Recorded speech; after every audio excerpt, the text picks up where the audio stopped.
السلام علیکم ورحمۃ اللہ وبرکاتہ۔ ہم آپ سب کا استقبال کرتے ہیں۔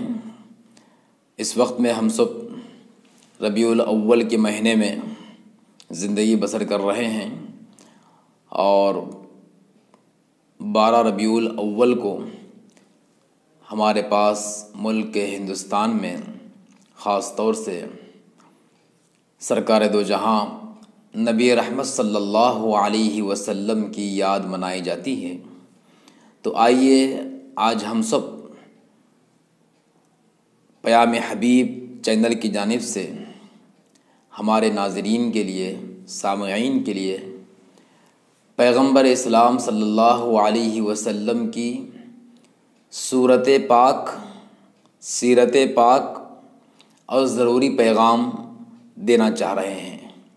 لچھےدار تقریریں تو بہت سارے آپ سنتے رہتے ہیں، لیکن آئیے کچھ عبرت کی نگاہ سے اور سکون اور طمانینت کے ساتھ ہم سرکار کی سیرت کو اور آپ کی تذکرے کو سنیں گے۔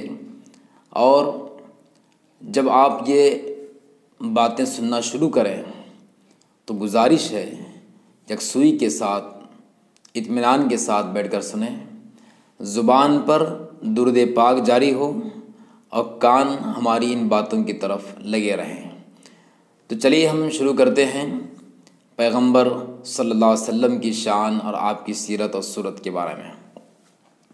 ہم اس کو ترتیب وار مختلف انداز سے بیان کر رہے ہیں اور اس بات کی کوشش کر رہے ہیں کہ ضروری جھلکیاں آپ کے سامنے آ جائیں، کیونکہ سرکار کی پوری سیرت تو بیان کرنا ناممکن ہے۔ ہزاروں صفحات لکھنے کے بعد بھی مصنفین نے یہی کہا ہے، بعد از خدا بزرگ توئی قصہ مختصر۔ تو ہم اس مختصر وقت میں کیا بیان کر سکتے ہیں؟ طویل صفحات لکھ کر انہوں نے کہا کہ ہم کچھ بیان نہیں کیے، تو ہم یہ چند منٹ میں ہم کیسے سرکار کی سیرت کو بیان کر سکتے ہیں؟ لیکن پھر بھی انگلی کٹا کر شہیدوں میں نام لکھانے کے مصداق کچھ باتیں آپ کے سامنے عرض کریں گے۔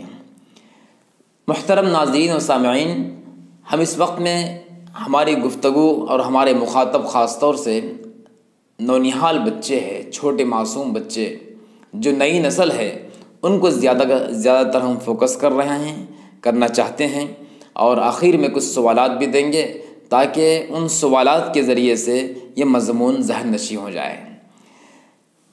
سب سے پہلے ہم تذکرہ کرتے ہیں نبی رحمت صلی اللہ علیہ وسلم اس دنیا کے بنائے جانے سے پہلے آپ کا وجود تھا۔ کیسے معلوم ہوا ہمیں؟ ایک حدیث ہے، حضرت جابر رضی اللہ تعالی عنہ سے روایت ہے، فرماتے ہیں کہ انہوں نے پوچھا سرکار دو جہاں صلی اللہ علیہ وسلم سے کہ یا رسول اللہ صلی اللہ علیہ وسلم، اللہ تعالیٰ سب سے پہلے کس چیز کو بنایا ہے؟ تو اس وقت میں خود آپ نے ارشاد فرمایا کہ دیکھیے، اللہ نے اپنے نور سے، اللہ نے اپنے نور کے فیض سے تمہارے نبی یعنی سرکار دو جہاں صلی اللہ علیہ وسلم کے نور کو پیدا فرمایا، اور آگے فرمایا کہ وہ نور سیر کرتا رہا جب تک اللہ کا منشا رہا۔ اور یہ اس وقت کی بات ہے جب کہ نہ لوح تھا، نہ قلم، نہ جنت، نہ جہنم، اور نہ کسی چیز کا وجود تھا۔ پھر اللہ تبارک و تعالیٰ نے مخلوق کو پیدا کرنا چاہا تو پھر اس نور کے ٹکڑے کیا، حصے کیا، پھر ان حصوں سے لوح بنایا، قلم بنایا، عرش بنایا۔ اس سے ہمیں معلوم ہوا کہ آپ کا نور سب سے پہلے بنایا گیا ہے۔ آدم علیہ السلام سے پہلے، جنت سے پہلے، لوح و قلم سے پہلے ہمارے نبی کے نور کو اللہ نے پیدا فرمایا۔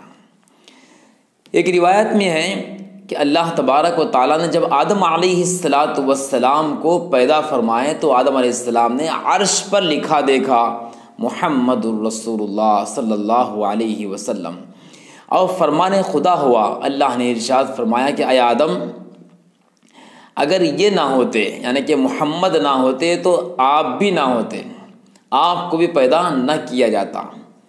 اس واقعے کو، اس حدیث کو کتابوں میں لکھا گیا ہے۔ تذکرۃ الحبیب صلی اللہ علیہ وسلم میں اس واقعے کو حضرت مولانا اشرف علی تھانوی رحمۃ اللہ علیہ نے بیان فرمایا ہے۔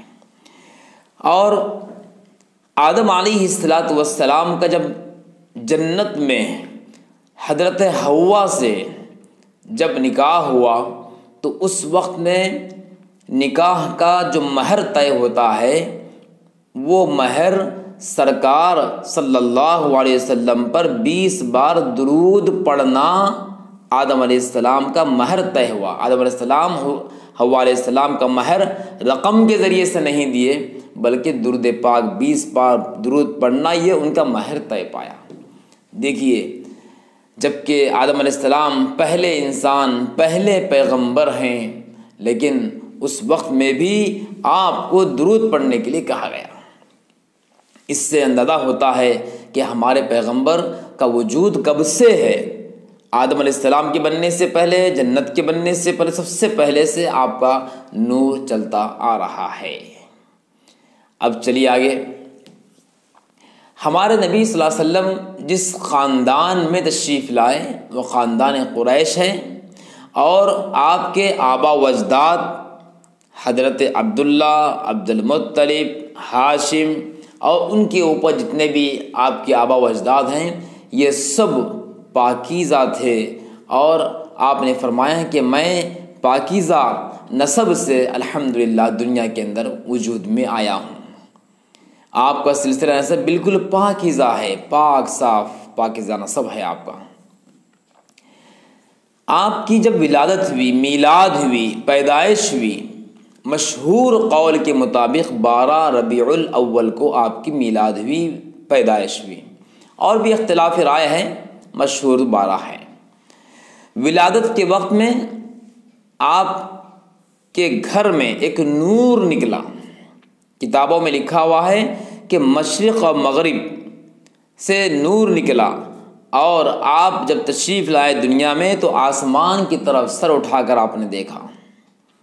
اور یہ بھی لکھا ہوا ہے کہ جس وقت میں آپ کی ولادت ہوئی تو ولادت کے موقع پر مکہ مکرمہ کے اندر ایک یہودی آیا ہوا تھا، اور وہ یہودی اپنے کتاب کا، اپنے مذہب کا عالم تھا، جانکار تھا، راہب تھا۔ اس نے مکے والوں سے پوچھا کہ ذرا یہ تحقیق کرو کہ آج کے رات میں شاید کوئی بچہ پیدا ہوا ہے، اور جو بچہ پیدا ہوا ہے وہ بچہ اس امت کا نبی ہے۔ لوگوں نے تحقیق کیا کہ آخر یہ بچہ کس کے گھر میں پیدا ہوا ہے، تو تحقیق کرنے کے بعد معلوم ہوا کہ عبد المطلب کے بیٹے عبداللہ کے گھر میں بیٹا تولد ہوا ہے۔ یہودی سے کہا گیا تو اس یہودی نے کہا اللہ کے واسطے ذرا مجھے وہ بچہ بتا دو۔ تو چنانچہ یہودی کو آپ کے گھر میں لایا گیا تو اس یہودی نے آپ کو اچھی طرح دیکھا، اور آپ کے دونوں شانوں کی طرف، دونوں مونڈوں کے درمیان آپ نے دیکھا، اس یہودی نے دیکھا آپ کو، تو وہاں پر لکھا ہوا تھا محمد الرسول اللہ، مہر نبوت جس کو بولتے ہیں وہ۔ اس نے دیکھا، دیکھتے ہی چیخ مارا اور بے ہوش ہو کے گر گیا۔ پھر اس نے کہا کہ بنی اسرائیل سے آج نبوت رخصت ہو گئی، بنی اسرائیل سے نبوت رخصت ہو گئی، کہ بنی اسرائیل میں کئی صدیوں سے نبیوں کے آنے کا سلسلہ چل رہا تھا، لیکن آج جب یہ بچہ دنیا میں تولد ہوا ہے تو آج نبوت کا سلسلہ بنی اسرائیل سے ختم ہوا۔ اور کہا اس نے قریشیوں سے، مکے والوں سے کہ دیکھو اے مکے والو، یہ بچہ تم سب پر غالب آئے گا اور اس کا چرچا مشرق و مغرب میں ہوگا۔ اس یہودی نے کہا ہمارے پیغمبر کی پیشین گوئی، آپ کی آمد کا تذکرہ پہلے کی کتابوں کے اندر بھی ہے، توریت میں ہے، انجیل میں ہے، زبور میں ہے، صحیفوں کے اندر ہے، اور سب نبیوں نے آپ کی آمد کی خوشخبری سنائی ہے۔ وہی نبی اس ربیع الاول کی 12 تاریخ کو مشہور قول کے مطابق تشریف لائے۔ ہمارے نبی صلی اللہ علیہ وسلم کیسے تھے، آپ کا حلیہ مبارک ہمیں جاننا چاہیے۔ ذرا یہاں رک کر آپ سوچئے کہ بہت سارے بڑے بڑے لوگ گزرے ہیں دنیا کے اندر، لیکن شاید ہی کسی کے بارے میں آپ نے سنا ہوگا کہ ان کے جسم کا پورا حلیہ مبارک کو اور اس کے مشہور آدمی کے جسم کے ہر ایک چیز کو لوگوں نے بیان کیا ہو۔ ایسا بہت کم ہے، لیکن قربان جائیں پیارے آقا نبی کریم صلی اللہ علیہ وسلم پر، آپ کے صحابہ پر۔ آپ کے صحابہ نے ہمارے نبی کی ایک ایک چیز کو بیان فرمایا ہے۔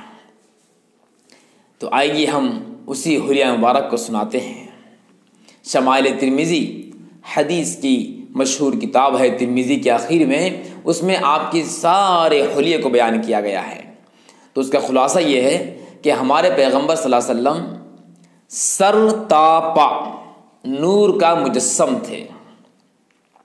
آپ کا قد مبارک درمیانہ تھا، لیکن آپ جب مجمع میں ہوتے تھے سب سے اونچے معلوم ہوتے تھے۔ نہ بالکل آپ پسخت تھے، نہ بالکل اونچے تھے، درمیانہ قد کے تھے، لیکن پھر بھی آپ کا یہ معجزہ تھا کہ جب آپ محفل میں ہوتے تھے سب سے اونچے معلوم ہوتے تھے۔ علماء نے لکھا ہے یہ اس لیے کہ آنے والے صحابہ کو تکلیف نہ ہو، آنے والے نئے لوگوں کو پہچاننے میں تکلیف نہ ہو، اس لیے اللہ نے یہ آپ کو معجزہ دیا تھا کہ آپ درمیانہ قد کے ہونے کے باوجود بھی آپ اونچے معلوم ہوتے تھے۔ آنے والا آدمی دیکھ کر پہچان لیتا تھا کہ یہ ہے محمد رسول اللہ صلی اللہ علیہ وسلم۔ اور آپ کا سر مبارک کیسا تھا؟ بڑا تھا، لیکن اتنا بڑا نہیں کہ خراب معلوم ہو، اعتدال میں رہتے ہوئے، نہ بالکل چھوٹا نہ بالکل بڑا، درمیانہ، کہ اعتدال میں رہتے ہوئے آپ کا سر مبارک بڑا تھا۔ پھر سر مبارک کی جو بال ہے، نہ بال بالکل گھنگریالے تھے نہ بالکل سیدھے تھے، کچھ خمدار تھے۔ اور بال کے بارے میں آتا ہے کہ آپ کے بال 3 طرح کے ہوتے تھے، کبھی یہ مونڈوں تک، اور کبھی یہ کان کی لو تک، اور کبھی نصف کان تک آپ بال رکھتے تھے۔ اور یہ آپ کے جو ابرو ہے نا، یہ ابرو اچھے زیادہ تھے بال یہاں پر، اور ان دونوں کے درمیان کچھ جگہ خالی تھی، فاصلہ تھا۔ اور آپ کی پیشانی کے بارے میں آتا ہے کہ آپ کی پیشانی بڑی تھی۔ عربوں کے اندر پیشانی کا بڑا ہونا عقل مندی کی علامت ہوتی تھی۔ آپ کے رخسار مبارک پر گوشت ہوا کرتے تھے۔ آپ کے کان مبارک اچھے بڑے تھے، لیکن اتنے بڑے بھی نہیں کہ خراب معلوم ہو، اور کان کے اندر کی سماعت اتنی زیادہ تھی کہ دور سے بھی کوئی اگر کہتا تو آپ سن لیتے تھے۔ آنکھ بڑے بڑے تھے، بڑے آنکھ کا ہونا خوبصورتی کی علامت، اور آنکھ کی جو پلکیں ہوتی ہیں یہ بھی بڑے تھی۔ اور آپ کے آنکھ کے اندر کا جو حصہ ہوتا ہے، سفیدی والا حصہ بالکل سفید، اور کالی جو پتلی ہوتی ہے وہ انتہائی کالی۔ اور بعض کتابوں میں یہ بھی لکھا ہوا ہے کہ سفیدی والے حصے میں کچھ لال لال ڈورے تھے۔ پھر آپ کی ناک اونچی بلندی مائل ناک تھی اور چمکدار تھی۔ آپ کے دانت مبارک یہ بھی چمکدار، حسین و جمیل، اور سامنے کے دونوں دانتوں کے درمیان کچھ فاصلہ تھا۔ بات کرتے وقت میں ایسے معلوم ہوتا تھا کہ ان دانتوں سے کچھ نور نکل رہا ہے، ماشاء اللہ کچھ نور نکل رہا ہے۔ اور آپ کی داڑھی مبارک کے بارے میں آتا ہے کہ آپ کی داڑھی مبارک بالکل گھنی تھی، اور کبھی بھی آپ صلی اللہ علیہ وسلم اپنی داڑھی مبارک نہیں کاٹے، ہمیشہ داڑھی رکھتے تھے، صحابہ بھی داڑھی رکھتے تھے۔ اور آپ کے بال مبارک کے بارے میں آتا ہے، سر کے بال اور داڑھی کے بال مبارک کے بارے میں آتا ہے کہ کچھ کنپٹیوں میں اور کچھ داڑھی میں کچھ بال سفید ہو گئے تھے، 17 بال یا 19 بال یا 20 بال، مختلف روایتیں ہیں، سفید ہو گئے تھے، باقی پورے بال کالے تھے۔ کتابوں میں لکھا ہوا ہے کہ اللہ کے رسول صلی اللہ علیہ وسلم سے پوچھے صحابہ کرام کہ یا رسول اللہ صلی اللہ علیہ وسلم حل شبت یا رسول اللہ، یا رسول اللہ کیا آپ بوڑھے ہو گئے کہ آپ کے بالوں میں سفیدی آ گئی؟ تو اللہ کے رسول نے فرمایا قربان جائیں آقا نے فرمایا شیبتنی ہود و اخواتہا کہ مجھے سورہ ہود اور اس جیسی صورتوں نے بوڑھا کر دیا ہے۔ مطلب یہ ہے کہ سورہ ہود میں اور اس جیسی صورتوں کے اندر قیامت کا تذکرہ ہے، آخرت کا تذکرہ ہے اور جہنم کا تذکرہ ہے۔ کیسے ہوگا جہنم کی آگ کیسے ہوگی، کھانا کیسے ہوگا اور عذاب کیسے آیا اقوام پر، یہ تذکرہ قرآن مجید کے ان صورتوں میں ہے۔ سورہ ہود میں، سورہ نبا کے اندر، سورہ تکویر میں، سورہ انفطار میں، انشقاق میں، وہاں کی ان صورتوں نے مجھے بوڑھا کر دیا ہے۔ ذرا غور کیجئے، اللہ کے نبی فرما رہے ہیں کہ وہ صورتیں جس کے اندر آخرت کا ذکر ہے وہ صورتیں مجھے بوڑھا کر دیے۔ کیا ہم نے کبھی ایسا احساس کیا ہے؟ سرکار دو جہاں صلی اللہ علیہ وسلم یہ احساس کر رہے ہیں کہ ان بالوں کی سفیدی کی وجہ یہ ہے کہ ان صورتوں میں جو بیان کیا گیا ہے اس کی وجہ سے میرے بال سفید ہو گئے۔ ہم کو بھی اس کا احساس رکھنا چاہیے۔ پھر اسی طریقے سے آپ کے چہرہ مبارک کی خوبصورتی کے بارے میں کیا بتائیں؟ شاعر نے کہا ہے کہ چاند میں ہیں چھائیاں حضرت کا چہرہ صاف ہے۔ چاند سے تشبیہ دینا بھی کوئی انصاف ہے؟ چاند سے تشبیہ دینا بھی کوئی انصاف ہے؟ چاند میں ہیں چھائیاں حضرت کا چہرہ صاف ہے۔ حضرت جابر رضی اللہ تعالیٰ عنہ سے روایت ہے، وہ فرماتے ہیں کہ ایک بار 14ویں رات کا چاند نکلا ہوا تھا، میں کبھی آسمان کو دیکھ رہا تھا اور کبھی سرکار کے چہرے مبارک کو دیکھ رہا تھا، پھر آسمان کے میں نکلے ہوئے 14ویں رات کے چاند کو دیکھ رہا تھا، پھر آپ کے چہرے مبارک کو دیکھ رہا تھا۔ بالآخر دیکھتے رہا کبھی چاند کو، کبھی آپ کے چہرے کو، کبھی چاند کو، کبھی آپ کے چہرے کو۔ بالآخر میں نے یہ فیصلہ کر لیا کہ چاند 14ویں رات کے چاند کی نورانیت سے زیادہ سرکار کے چہرے کے اندر نورانیت ہے۔ تو گویا کہ لیلۃ البدر 14ویں رات کے چاند سے زیادہ ہمارے سرکار کا چہرہ منور تھا، روشن تھا۔ سبحان اللہ، کتنا عظیم آپ کا چہرہ مبارک تھا، اتنا عظیم چہرہ مبارک کہ کئی لوگ تو آپ کے چہرہ مبارک کو دیکھ کر اسلام قبول کر لیے۔ یہ ہمارے نبی کا چہرہ مبارک تھا۔ پھر اسی طریقے سے آپ کے چلنے کا جو انداز تھا وہ ایسے تھا جیسے کوئی آدمی اوپر سے نیچے اترتا ہے، ویسے آپ چلتے تھے۔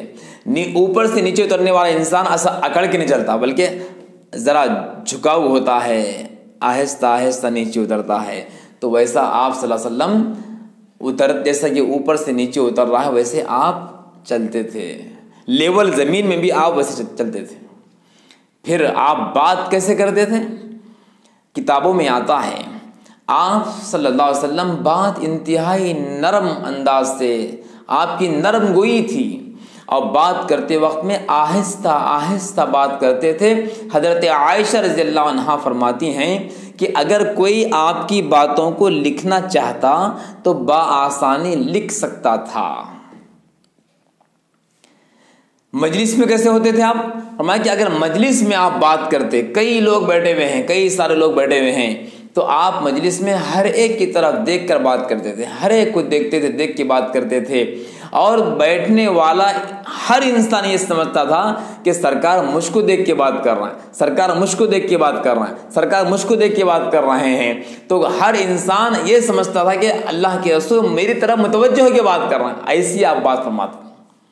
اور کوئی انسان اگر آپ کو متوجہ کرتا، آپ سے بات کرتا، تو آپ پوری توجہ سے اس کی بات کو سنتے تھے، پوری توجہ سے اس طرح سنتے تھے، جب تک وہ آدمی بولتے رہتا آپ سنتے رہتے، کبھی آپ بیزار نہیں ہوتے تھے، پوری توجہ کے ساتھ میں۔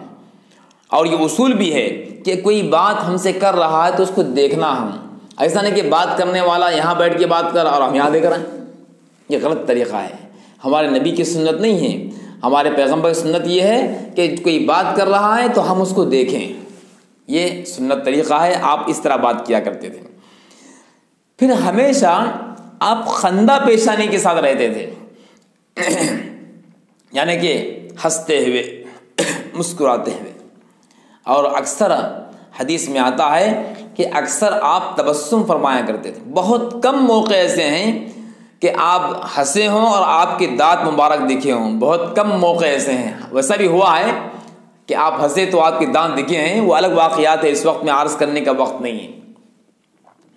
اکثر آپ کیا کرتے تھے؟ تبسم فرمایا کرتے تھے۔ ہنسی کی 3 قسمیں ہیں، قہقہہ، ضحک، تبسم۔ تو آپ تبسم فرمایا کرتے تھے۔ قہقہہ مانے بہت زور سے آواز لگا کے ہنسنا، جس میں اندر کی زبان پرجب دکھائی دے، ایسا کبھی بھی آپ نہیں ہنسے۔ اور ایسا ہنسنا کہ اندر کے دانت دکھائی دے، ایسا ہوا ہے مگر بہت کم دفعہ ہوا ہے۔ اور اکثر آپ تبسم فرماتے تھے، مسکراتے تھے، خندہ پیش آئیں۔ پھر آپ جب بات فرماتے تھے ہمارے پیغمبر صلی اللہ علیہ وسلم تو کبھی عیب نہیں نکالتے تھے، کبھی عیب نہیں نکالتے، کسی کا عیب، کسی کے چہرے کا عیب، کسی کے کپڑوں کا عیب، یا کسی کے کھانے میں عیب، کبھی عیب نہیں نکالتے تھے۔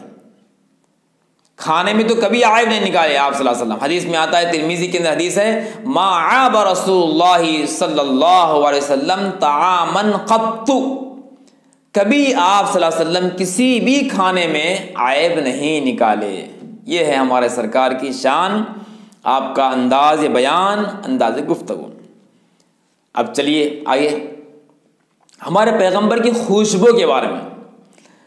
حضرت انس رضی اللہ تعالیٰ عنہ فرماتے ہیں کہ میں نے کبھی بھی کسی مشک و عنبر یا اور کسی خوشبو کو نبی کی خوشبو سے زیادہ خوشبودار نہیں پایا، یعنی کہ ہر خوشبو نبی کی خوشبو کے سامنے بیکار ہے۔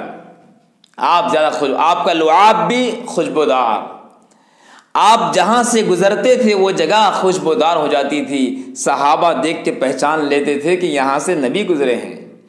اور آپ صلی اللہ علیہ وسلم کسی بچے کے یا کسی آدمی کے سر پر ہاتھ رکھتے تو وہ سر کے بالوں میں خوشبو آ جاتی تھی، اور وہ آدمی کہیں پر یا وہ بچہ کہیں کسی دوسرے مقام پر چلے جائے تو لوگ اس کی خوشبو کو دیکھ کے پہچان لیتے تھے کہ شاید ان کے سر پر اللہ کے نبی ہاتھ رکھے ہیں، اتنے خوشبودار، اتنے خوشبودار۔ پھر یہ واقعہ مشہور ہے کہ حضرت انس رضی اللہ عنہ کے گھر میں ایک مرتبہ آپ آ کے آرام فرما رہے تھے تو آپ کے پسینہ مبارک کو ان کی والدہ ام سلیم اس پسینے کو نکال رہی تھی اور جمع کر رہی تھی۔ تو آقا نے پوچھا کہ کیا کر رہی ہو؟ فرمایا کہ یا رسول اللہ، یہ آپ کا پسینہ مبارک ہے اور یہ ہمارے نزدیک تمام عطروں سے زیادہ معطر خوشبودار ہے، یہ آپ کا پسینہ مبارک۔ بغیر خوشبو لگائے آپ کے پاس سے خوشبو آتی تھی، اور بغیر سرما لگائے آپ کی آنکھیں سرمگی معلوم ہوتی تھی، مگر پھر بھی ہمارے نبی صلی اللہ علیہ وسلم سرما لگاتے تھے آنکھ میں، اس سرمے کا نام ہے اسمد، اس میں سرما لگاتے تھے۔ تو برابر بات چل رہی ہے خوشبو کی۔ آپ کے لعاب مبارک میں اتنی خوشبو تھی کہ ایک مرتبہ کسی ایک کنویں کے اندر پانی کم ہو گیا تھا، تو آپ اس کنویں میں آپ اپنا لعاب مبارک ڈالیں تو وہ کنواں خوشبودار ہو گیا، معطر ہو گیا۔ یہ آپ کے لعاب مبارک کے بارے میں ہے۔ اور کیا کیا بتائیں محترم ناظرین اور سامعین، ہمارے نبی کی شان جتنی بیان کی جائے کم ہے۔ تو یہ چند باتیں تھیں جو آپ کے سامنے اس وقت میں عرض کی گئی۔ اب آئیے اس کے بعد ایسے پیارے نبی صلی اللہ علیہ وسلم کی محبت کے بارے میں ہم کچھ آپ کو عرض کرنا چاہ رہے ہیں۔ ایسے پیارے نبی جس کی صورت کو بھی ہم نے سنا ہے، جن کے حسن مبارک کو بھی ہم نے سنا ہے، ان سے سچی پکی محبت کرنا ہمارا ایمانی فریضہ ہے۔ حدیث میں آتا ہے، صحیح بخاری جلد نمبر 1 کتاب الایمان کے اندر بھی حدیث ہے، اور صحیح مسلم جلد نمبر 1 کتاب الایمان کے اندر حدیث ہے، لا یؤمن احدکم حتی اکون الیہ من والدہ وولدہ والناس اجمعین، کما قال علیہ الصلاۃ والسلام۔ فرمایا کہ تم میں سے کوئی اس وقت تک ہرگز سچا پکا مومن نہیں ہو سکتا جب تک کہ اس کے نزدیک میں اس کے والدین، اس کی اولاد اور اس کی تمام چیزوں سے زیادہ محبوب نہ بن جاؤں۔ سب چیزوں سے زیادہ محبوب کون ہونا؟ پیارے آقا نبی کریم صلی اللہ علیہ وسلم۔ اسی وقت میں ہمارا ایمان مکمل ہوگا، سچی پکی محبت ہونا۔ اور محبت جس سے بھی کرتے ہیں وہ 3 وجوہات ہوتے ہیں۔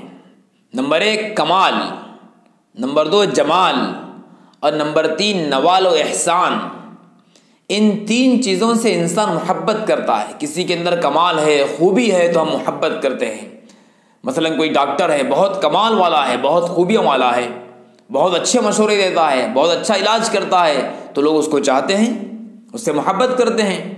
کوئی ڈاکٹر، کوئی انجینئر ہے یا اور کوئی اس طرح کوئی کمال والا، خوبی والا فنکار ہوتا ہے، تو اس کے کمال کو دیکھ کر اس سے محبت کرتے ہیں۔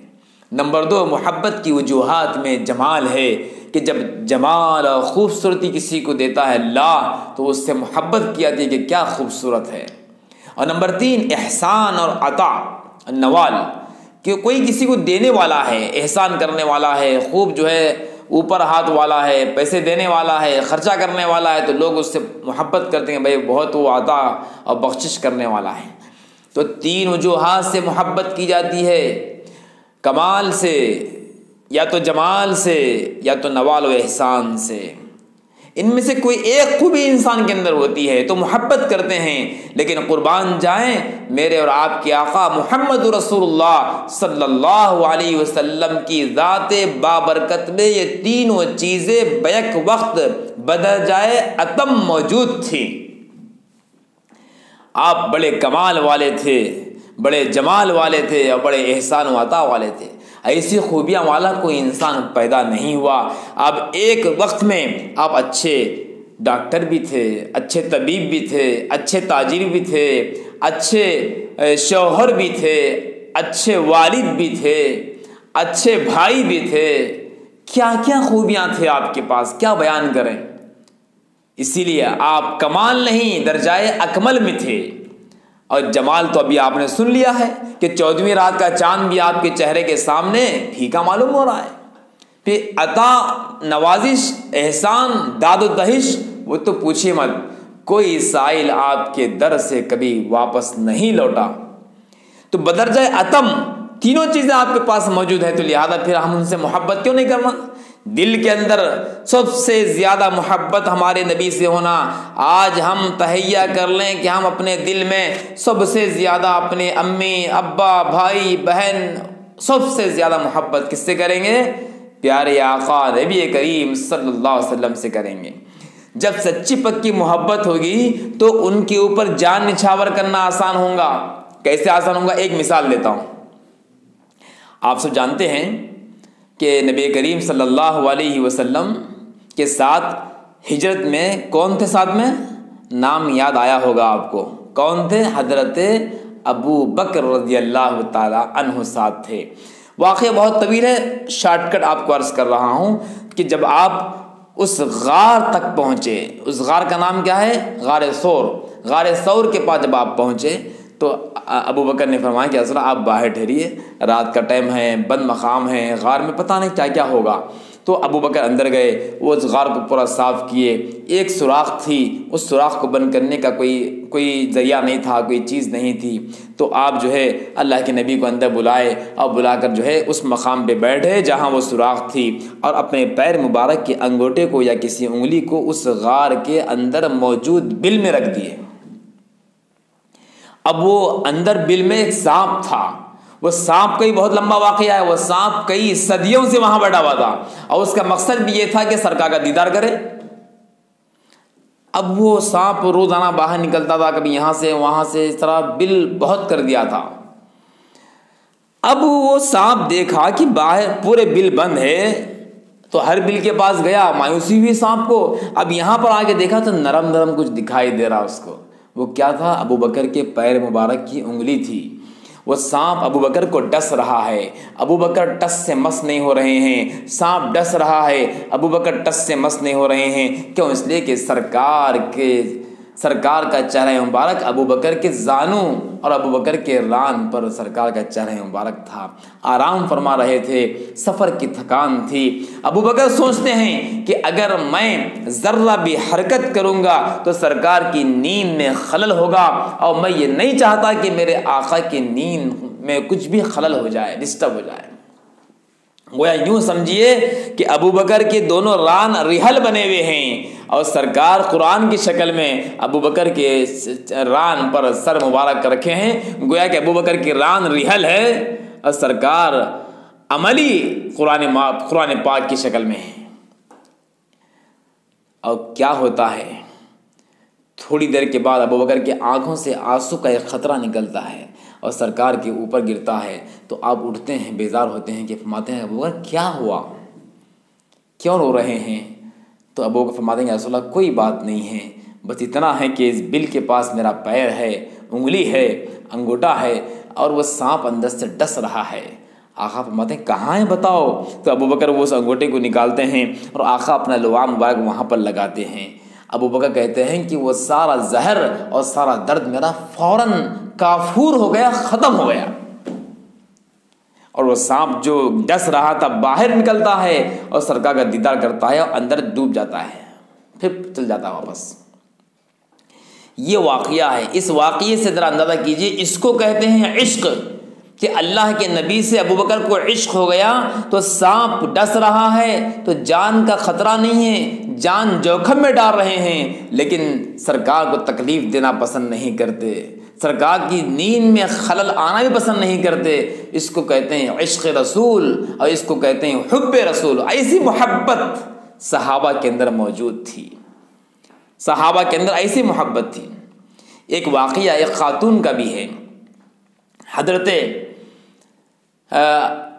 ایک صحابیہ ہیں، نام یاد نہیں آ رہا ہے اس وقت میں، وہ صحابیہ کے گھر کے افراد، مرد حضرات، شوہر، بھائی، والد، سب اس جنگ میں گئے تھے، غزوہ میں گئے تھے۔ جا کر جب واپس آنا شروع ہوا تو کسی نے اس خاتون سے، اس صحابیہ سے کہا کہ نعوذ باللہ ثم نعوذ باللہ، اللہ کے رسول صلی اللہ علیہ وسلم اس غزوے میں شہید ہو گئے۔ جیسا ہی اس خاتون کو یہ کہ کان میں یہ آواز پڑی کہ اللہ کے رسول شہید ہو گئے، دنیا میں نہیں رہے، بے چین ہو گئی۔ وہ اپنی سواری لے کے نکل پڑی۔ راستے میں کسی صحابی سے ملاقات ہوئی، ان سے پوچھا کہ کیا آپ کہاں سے آ رہے ہیں؟ تو کہا کہ میں غزوے سے آ رہا ہوں۔ تو کہا کہ کیا اللہ کے نبی صلی اللہ علیہ وسلم باحیات ہیں اور آپ خیریت سے ہیں؟ تو وہ صحابی نے کہا کہ ہم کو یہ تو خبر نہیں ہے، البتہ یہ خبر ہے کہ تمہارے بھائی اس جنگ میں شہید ہو گئے۔ تو اس خاتون نے کہا نہیں، مجھے بھائی نہیں، مجھے اللہ کے نبی کی خبر دیجئے۔ پھر وہ آگے بڑھے، وہ خاتون، اور ایک صحابی سے ملاقات ہوئی، ان سے پوچھا کہ بتاؤ میرے آقا کیسے ہیں؟ تو وہ صحابی نے کہا کہ مجھے وہ تو خبر نہیں ہے، چونکہ ہم لوگ بہت غزوے میں لوگ تھے اور وہ خبر تو نہیں ہے، البتہ یہ خبر ہے کہ آپ کے شوہر اور آپ کے والد اور آپ کے افراد خاندان فلاں فلاں وہ شہید ہو گئے۔ تو خاتون نے کہا مجھے میرے نبی کے بارے میں بتاؤ۔ پھر آگے بڑھے اور ایک صحابی سے ملاقات ہوئی، ان سے کہا کہ ذرا یہ تو بتاؤ کہ میرے آقا کیسے ہیں؟ تو انہوں نے کہا کہ الحمدللہ آقا بہت اچھے ہیں۔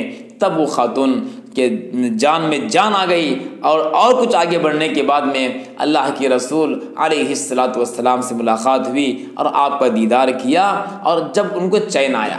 تو یہ ہے حب رسول، یہ ہے محبت رسول، ان کو کہتے ہیں حب رسول صلی اللہ علیہ وسلم۔ کیسی محبت تھی کہ اللہ کے رسول کا دیدار کرنا ان کے لیے جو ہے باعث فخر تھا۔ ایک صحابی کے بارے میں آتا ہے کہ وہ صحابی آپ کی بارگاہ میں آگے بیٹھتے تھے، کوئی بات نہیں کرتے تھے، بس آگے خاموش بیٹھتے تھے، کوئی سوال نہیں، کوئی بات نہیں، پھر چلے جاتے تھے۔ ایسا ہی ہوتا تھا روزانہ، آتے تھے، بیٹھتے تھے، جاتے تھے، کوئی بات چیت نہیں کرتے تھے، کوئی سوال نہیں کرتے تھے، کوئی پوچھتے نہیں تھے، بس چہرہ مبارک کو دیکھنا ان کا کام تھا۔ ایک بار آقا نے پوچھا کہ آخر ماجرا کیا ہے آپ کا؟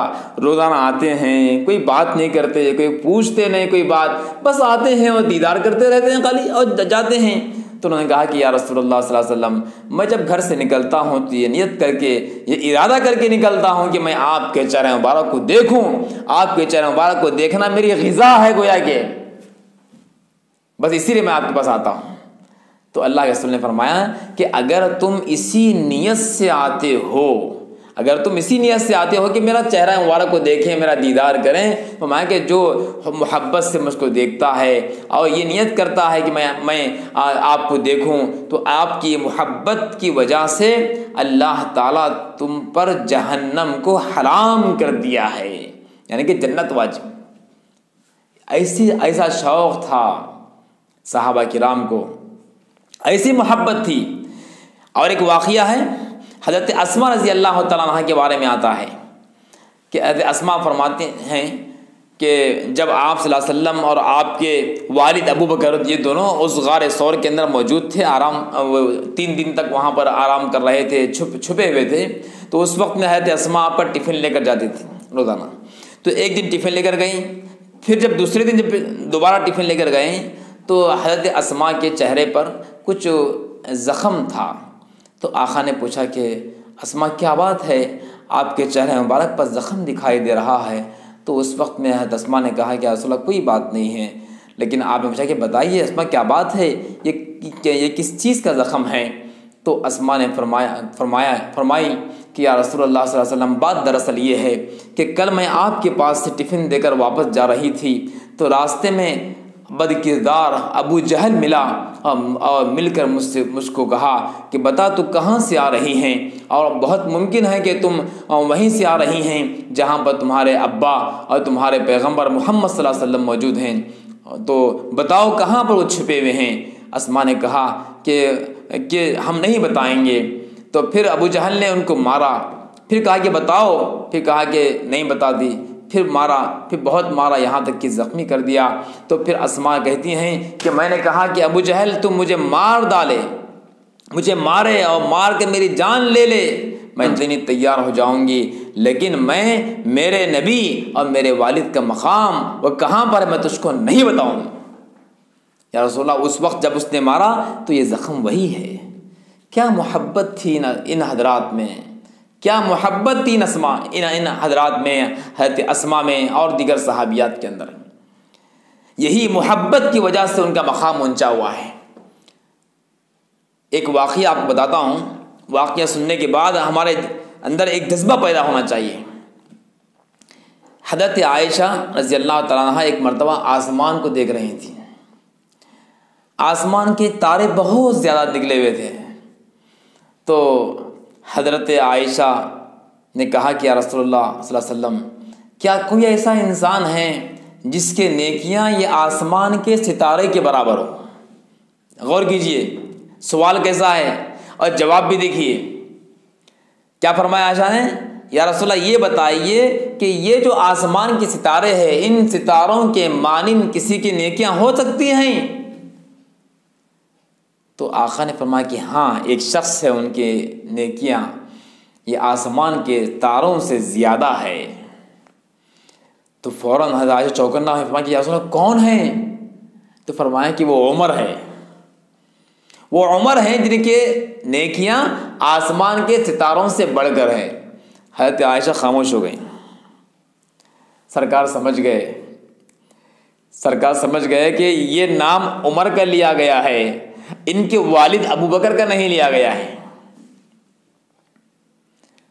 تو کچھ دیر کے بعد میں آقا نے فرمایا کہ عائشہ ایسا معلوم ہوتا ہے کہ آپ کے دل میں یہ خیال آیا ہو کہ آسمان کے نیکیوں سے زیادہ عمر کی نیکیاں ہیں یہ کہا گیا ہے اور آپ کے ابو کا نام نہیں لیا گیا ہے. تو عائشہ فرمایا کہ جی ہاں یا رسول اللہ. تو پھر آقا نے فرمایا کہ سنو فرمایا کہ تمہارے والد ابو بکر جو غار ثور میں ایک رات گزارے ہیں اور وہاں جو تکلیف برداشت کیے ہیں اور جو دکھ سہا ہے، تو اس ایک رات میں جو ان کو نیکیاں ملے ہیں، اس غار کی ایک رات میں جو ان کو نیکیاں ملے ہیں، وہ ایک رات کی نیکیاں یہ آسمان کے سارے ستاروں سے بڑھ کر ہیں. سبحان اللہ، کیا شان ہے ابو بکر کی.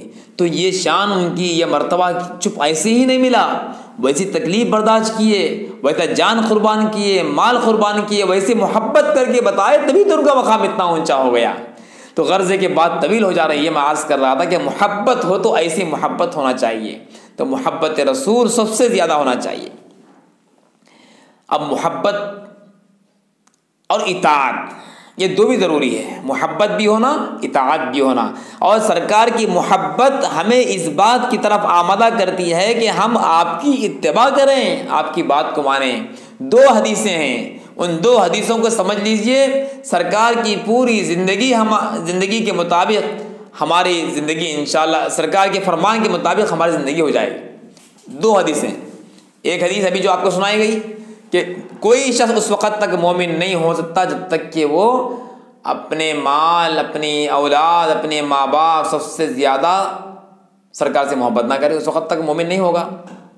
دوسری حدیث فرمایا کہ کوئی اس وقت تک مومن نہیں ہوگا یہاں تک کہ اس کی خواہشات میری خواہشات کے مطابق نہ ہو جائیں، حتی یکون ہواہ تبعا لما جئت بہ، یہ فرمایا۔ تو لہٰذا ان دونوں حدیثوں سے معلوم ہوتا ہے محبت رسول بھی ضروری، اطاعت رسول بھی ضروری۔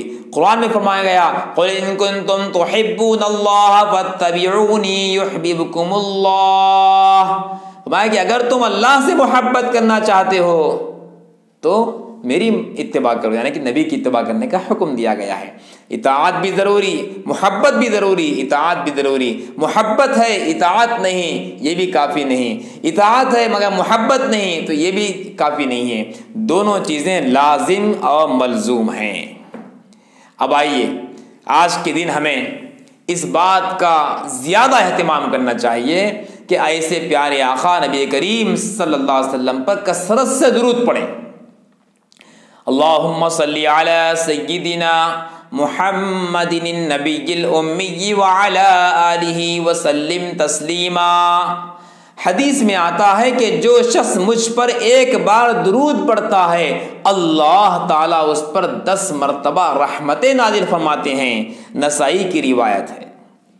پھر آگے فرمایا کہ قیامت کے دن سب سے زیادہ میرے قریب وہ انسان ہوگا جو مجھ پر سب سے زیادہ درود پڑھتا ہے، سب سے زیادہ درود پڑھنے والا انسان نبی کے قریب میں ہوگا۔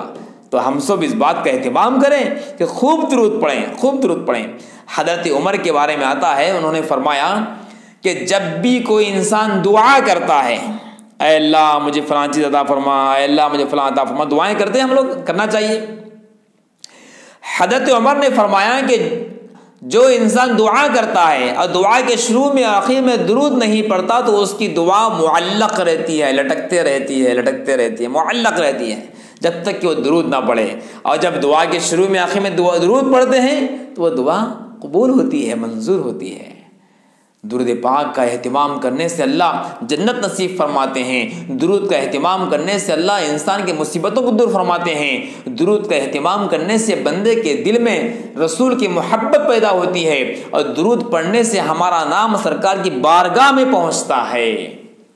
امام شافعی رحمۃ اللہ علیہ سے کسی نے پوچھا ان کے انتقال کے بعد تمہارے ساتھ اللہ نے کیا معاملہ کیا؟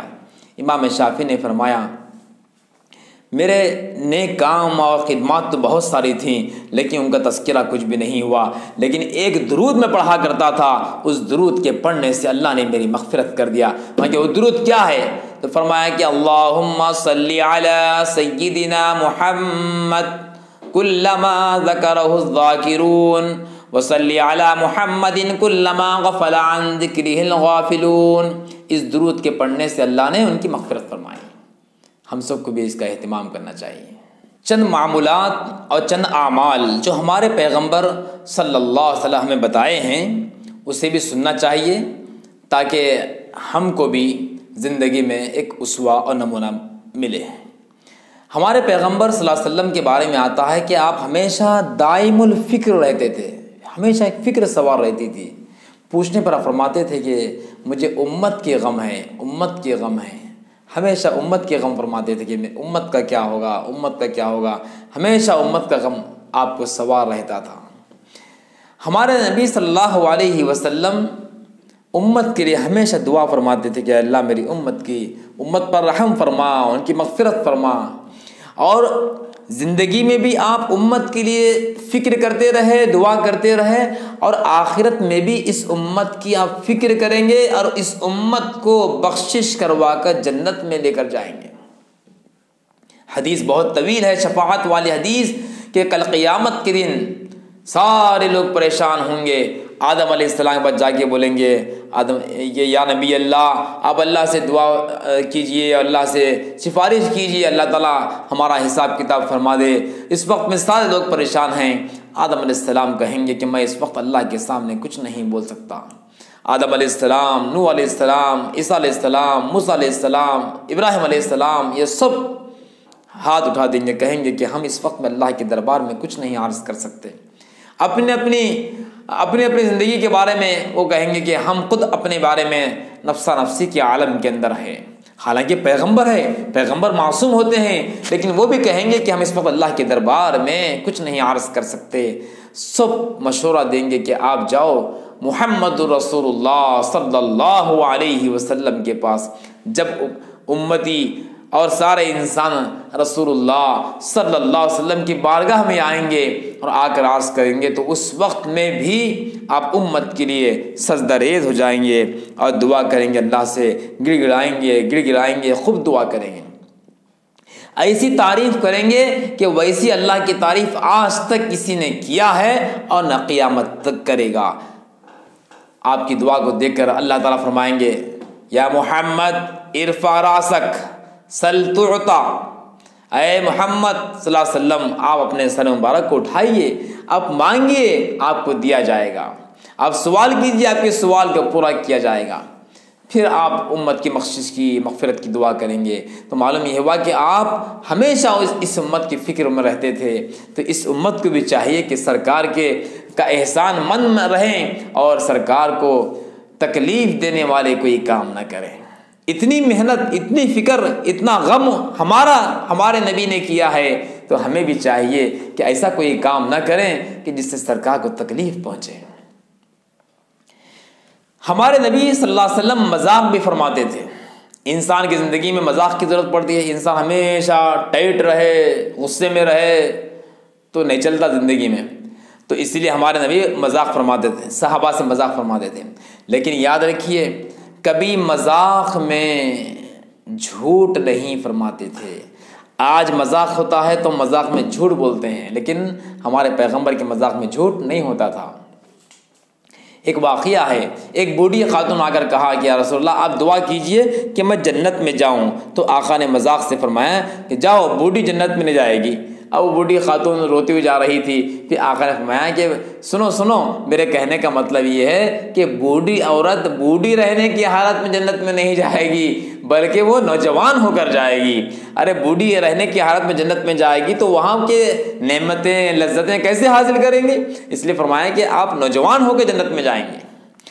اور حدیث میں آتا ہے کہ ایک صحابی نے آ کر عرض کیا رسول اللہ میرے لیے ایک اونٹ عطا فرمائیے تاکہ میں سواری کر سکوں اور سامان لے کے جاؤں، اس کے اوپر ٹرانسپورٹنگ کا کام کر سکوں۔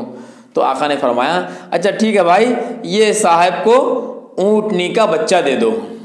تو سائل نے کہا، پوچھنے والے نے کہا کہ رسول اللہ میں آپ سے اونٹ مانگ رہا ہوں اور آپ اونٹنی کا بچہ مجھ کو دے رہے ہیں، بچہ لے کے میں کیا کروں؟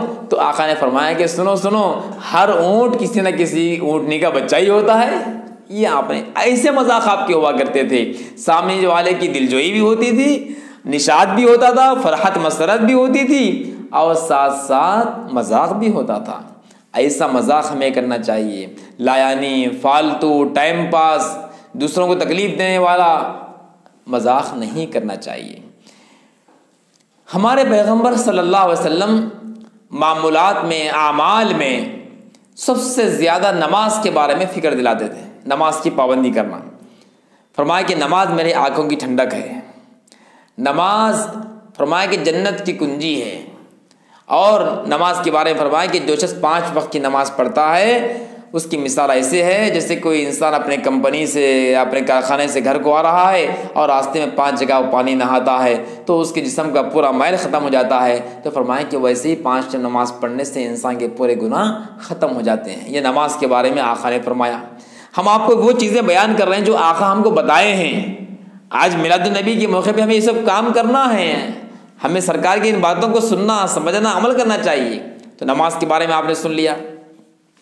پھر سلام کے بارے میں آقا نے فرمایا افشوا السلام بینکم تحابوا، باقی تم سلام کو پھیلاؤ، اس سے آپس میں محبت پیدا ہوگی۔ فرمایا بخاری، صحیح بخاری جلد نمبر 1 کتاب الایمان کے اندر حدیث ہے کہ تم سلام ہر ایک کو کرو، چاہے تم اس کو پہچانتے ہو چاہے نہ پہچانتے ہو، ہر ایک کو سلام کرو۔ سلام کرنے سے محبت پیدا ہوگی۔ گھر میں آئیں تو سلام کریں، جاتے وقت میں سلام کریں، چھوٹے بڑوں کو سلام کریں، بڑے چھوٹوں کو سلام کریں، سلام کرنے کا رواج کریں، رواج عام کریں۔ اور فرمایا آقا نے کہ سلام کرنے میں پہل کرو۔ جو سلام کرنے میں پہل کرتا ہے اس کے اندر سے کبر اور غرور نکل جاتا ہے۔ یہ فائدہ ہے سلام کرنے کا۔ پھر آقا نے ہمیں خدمت خلق، مخلوق کی خدمت کرنے کا بھی حکم فرمایا ہے کہ تم کسی غریب کی مدد کرو، کسی تنگدست کی اگر تم تنگی کو دور کرو گے تو اللہ کل قیامت کے دن تمہاری تنگی کو دور کرے گا۔ کسی بے کپڑے والے کو تم کپڑے پہناؤ گے، اللہ تم کو کل قیامت کے دن کپڑے پہنائے گا۔ کسی پیاسے کو تم پانی پلاؤ گے تو کل قیامت میں اللہ تم کو پانی پلائے گا، اور کسی بھوکے کو تم کھانا کھلاؤ گے تو اللہ تم کو کل قیامت کے میدان میں جنت کی غذا کھلائے گا۔ یہ آقا نے ہم کو ارشاد فرمایا، اور اس کے ذریعے سے خدمت خلق کا جذبہ ہم کو پیدا کرنے کے واسطے ابھارا ہے۔ اور وہ بوڑھیا خاتون کے سامان کو آپ نے سر کے اوپر اٹھا کر لے گئے اور ہم کو سبق دیا کہ جو دشمن ہوتا ہے ہمیں اس کے کام آنا چاہیے۔ یہ نہیں سمجھنا کہ وہ دشمن ہے تو لہذا اس کو چھوڑ دو، بلکہ اس کی خدمت کرنا چاہیے۔ یہ آقا نے ارشاد فرمایا۔ اسی طریقے سے آقا نے مساجد کے بارے میں فرمایا کہ تم مسجدوں کو آباد کرو۔ جو مسجد کو آباد کرتا ہے اللہ اس کو آباد کرتا ہے۔ اور یہ بھی فرمایا کہ جو شخص مسجد بناتا ہے اخلاص کے ساتھ تو اللہ اس کے جنت میں گھر بناتا ہے۔ تو ہم کو بھی چاہیے کہ مساجد کو آباد کریں، نمازوں کے ذریعے مساجد کی تعمیر میں حصہ لیں اور اس کو بنانے میں حصہ لیں۔ اسی طریقے سے آقا نے یہ بھی فرمایا کہ ثواب جاریہ کے جو کام کرتے ہیں وہ آخرت میں کام آتے ہیں۔ نیک اولاد جو چھوڑ کے جاتے ہیں، فرمایا کہ جب انسان مر جاتا ہے تو کوئی چیز اس کے ساتھ نہیں آتی۔ آقا نے فرمایا مگر چند چیزیں اس کے ساتھ میں آتی ہے۔ وہ کیا ہے؟ عمل صالح۔ کوئی نیک کام کر کے ہم گئے، وہ نیک مثلا مسجد بنا کے گئے، مدرسہ بنا کے گئے، کوئی دواخانہ بنا کے گئے، تو وہ نیک کام، وہ نیک جگہ جب تک جاری رہے گی، مسجد جب تک باقی رہے گی، مدرسہ جب تک باقی رہے گا، دواخانہ جب تک باقی رہے گا، ان کو خبر میں ثواب ملتا رہے گا۔ نیک اولاد چھوڑ کے گئے تو نیک اولاد جب تک دنیا میں نیکی کا کام کرتے رہے گی ان کو ثواب ملتا رہے گا۔ یہ آقا کا فرمان ہے، ہمیں اس پر عمل کرنا چاہیے۔ تجارت کے بارے میں آقا نے فرمایا التاجر الصدوق، جو سچا تاجر ہوتا ہے وہ کل قیامت کے دن انبیاء اور صدیقین کے ساتھ میں، شہیدوں کے ساتھ میں وہ پیدا کیا جائے گا۔ اور تجارت کو ابھارنے کے واسطے آقا نے فرمایا الکاسب حبیب اللہ، محنت کرنے والا، جستجو کرنے والا، تجارت میں اچھا محنت سے کام کرنے والا انسان اللہ کا دوست ہوتا ہے۔ لہذا ہمیں تجارت کے اندر آگے بڑھنا چاہیے، محنت کرنا چاہیے، جستجو کرنا چاہیے۔ غرض ہے کہ یہ چند چیزیں تھیں جو اس وقت میں عملی میدان سے ہم آپ کو بتائے، اور ایک آخر میں ایک واقعہ بتاتے ہیں کہ اللہ کی ذات پہ کیسا یقین تھا ہمارے پیغمبر صلی اللہ علیہ وسلم کو، ہمیں بھی آج ویسا یقین پیدا کرنے کی ضرورت ہے۔ ایک بار آپ جنگ سے واپس ہو رہے تھے، نیند آ رہی تھی، تو آپ اپنی تلوار کو جھاڑ پر لٹکائے اور جھاڑ کے نیچے سو گئے، صحابہ بھی سو گئے۔ ایک کافر دشمن آپ کی طاق میں تھا، اس نے دیکھا کہ سب سو رہے ہیں، آقا بھی سو رہے ہیں، تو وہ شخص آیا، وہ جھاڑ کے اوپر جو تلوار تھی اس کو نکالا، اور نکال کر جو ہے اس نے کہا، آپ سے مطالبہ کرتے ہوئے کہا، آپ کو اٹھایا اور کہا کہ میں یمنعک منی، بتاؤ آپ کو مجھ سے کون بچائے گا؟ تو آقا نے فوراً کہا کہ میرا اللہ یمنعنی، اللہ مجھ کو بچائے گا۔ سرکار کی زبان سے اور دل کی گہرائیوں سے نکلا کہ اللہ مجھ کو بچائے گا، بس اس کے ہاتھ میں کپکپاہٹ طاری ہو گئی، وہ تلوار نیچے گر گئی۔ آقا وہ تلوار لیے اور فرمایا کہ بتا اب تجھ کو مجھ سے کون بچائے گا؟ تو اس نے کہا کہ آپ رحم دل ہیں، آپ بخشنے والے ہیں، آپ سے زیادہ کون مجھ کو بچائے گا، آپ ہی مجھ کو بچانے والے ہیں۔ تو آپ نے فرمایا کہ میں میں تجھ کو معاف کر دیا۔ تو اس شخص نے کہا آپ اتنے اچھے رحم و کرم کرنے والے ہیں، اتنے معاف کرنے والے ہیں۔ تو کہا کہ اس شخص نے کہ اے محمد صلی اللہ علیہ وسلم اب مجھ کو کلمہ بھی پڑھا دیجئے۔ وہ شخص مسلمان ہو گیا۔ تو اللہ کی ذات پہ ایسا یقین ہونا چاہیے کہ مارنے والا اللہ ہے، بچانے والا بھی اللہ ہے، رزق دینے والا اللہ ہے اور تنگی دینے والا بھی اللہ ہے، ہر چیز اللہ دینے والے ہیں۔ اللہ کی ذات پہ کامل بھروسہ کرنا، جیسا دشمن کے سامنے ننگی تلوار کو دیکھ کر آقا نہیں گھبرائے اور فرمایا کہ اللہ مجھ کو بچائے گا، تو ویسا آج چاہے ہم پر کوئی مصیبت آ جائے، کیسی پریشانی آ جائے، جیسے بھی حالات آ جائیں، ہر وقت میں کہنا کہ اللہ میرا دیکھ رہا ہے، میرا مولا مجھ کو دیکھ رہا ہے، اللہ سے بڑھ کے کوئی بچانے والا نہیں، اللہ سے بڑھ کے مجھ کو میری تکلیف کو دور کرنے والا نہیں ہے۔ اللہ کی ذات پہ کامل یقین رکھیے، پھر دیکھیے کیسا ہمارے اندر ذوق پیدا ہوگا اور کیسے ہمارے اندر جو ہے کیفیت پیدا ہوگی۔ ایسی محبت ہمارے اندر پیدا ہونا چاہیے۔ غرض ہے کہ اس وقت میں آپ کے سامنے بہت ساری باتیں آئی، پہلے تو سرکار کے نور کے بارے میں بتایا گیا، پھر آپ کی زندگی کے بارے میں، حلیہ مبارک کے بارے میں، اور کچھ معاملات آپ کے سامنے بتائے گئے ہیں، آپ نے اس کو سنا ہے غور سے۔ اب آخر میں آپ کو کچھ ہم سوالات دینے والے ہیں، یہ سوالات اسی بیان میں سے ہیں جو ابھی ہم نے آپ کو بیان کیا اسی میں سے ہیں۔ آپ ان سوالات کو جو ہے سامنے رکھیں گے تو پورا بیان آپ کے سامنے آ جائے گا۔ بس آخر میں ہم دعا کرتے ہیں اللہ تبارک و تعالیٰ سے کہ اے اللہ جتنے باتیں بیان کی گئی ہیں مجھے بھی اور سارے مسلمانوں کو، بھائیوں کو، بہنوں کو، ناظرین کو، سامعین کو، سب کو ان باتوں پر عمل کرنے کی ہدایت نصیب فرما۔ اے اللہ ہم سب کی زندگیوں میں محبت رسول پیدا فرما، اطاعت رسول پیدا فرما۔ اے اللہ ہم سب کی زندگیوں میں سرکار کی سنتیں عطا فرما، سنتوں کے مطابق زندگی بسر کرنے کے اللہ ہم سب کو ہدایت نصیب فرما۔ اے اللہ یہ ربیع کا مہینہ ہے، اس وقت میں اے اللہ حیدرآباد میں خاص طور سے اے اللہ سیلاب آنے کی وجہ سے ان مقامات کے لوگ بہت پریشان ہیں۔ اے اللہ ان تمام لوگوں کی اللہ آپ مدد فرمائیے اور سرکار کی نسبت سے، برکت سے اور سرکار کے طفیل میں اے اللہ ان سب پر رحم فرمائیے۔ جہاں جہاں بھی اے اللہ لوگ پریشان حال ہے ان کی پریشانی دور فرما۔ اے اللہ جہاں جہاں بھی سرکار کے خلاف جو کچھ توہین آمیز کلمات بکتے جا رہے ہیں اے اللہ ان کو کیفر کردار تک پہنچا دیجئے۔ اے اللہ ہم سب کو اے اللہ سرکار کی بارگاہ میں کثرت سے درود پاک پڑھنے کی ہدایت نصیب فرمائیے۔ وصلی اللہ تعالی علی خیر خلقہ محمد وعلی آلہ وصحبہ اجمعین برحمتک یا ارحم الراحمین۔